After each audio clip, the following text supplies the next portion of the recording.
Sênes, você concorda com o nosso entrevistado Eduardo Corrêa? Nós temos uma economia pouco competitiva? Sem dúvida nenhuma. Acho que ele foi nos pontos principais. Você tem um problema enorme de infraestrutura e, em geral, quando a gente pensa em infraestrutura, você está pensando em ferrovia, rodovia. Na verdade, você também tem um enorme problema de infraestrutura, principalmente na parte de digital.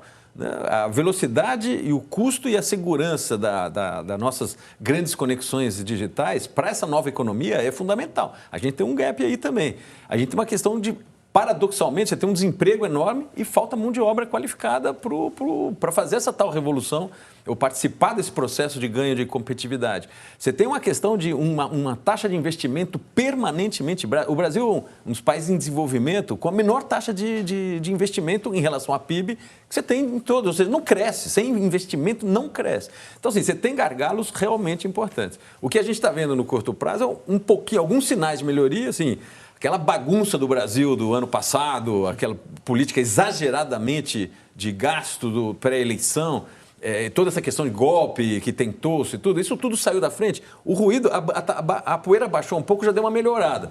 Você tem alguns sinais internacionais ainda dúbios, Estados Unidos avançando, China ainda patinando, Europa patinando, mas deu uma melhorada no ambiente. Mas não é suficiente para a gente dar um grande salto. Melhorou ali na superfície, a gente está numa situação melhor, um pouco mais aliviada, a economia querendo amanhã, no Copom, já começar o ciclo de baixa da taxa de juros, mas você tem uma questão estrutural que eu acho que vai demorar um pouquinho mais para mexer. Ou seja, com esses pequenos sinais de melhoria que você citou, qual a projeção que você faria para o desempenho da indústria no segundo semestre? Eu acho que a indústria continua sendo o setor da economia mais prejudicado com todo esse conjunto de falhas estruturais.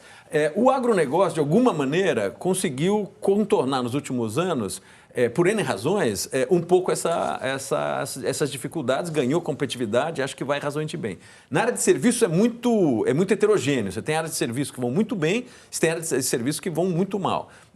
Na área da indústria é que você tem, na média, uma situação muito ruim. Então, talvez nós vamos continuar no segundo semestre ainda nesse setor, acho que andando de lado. Já nós vamos falar mais sobre o agro no outro bloco. Agora, Dimas, os planos do governo Lula para alavancar a indústria brasileira já estão claros? Ainda não, mas são reformas estruturais que precisam. E aí não é só o presidente, é o Congresso Nacional.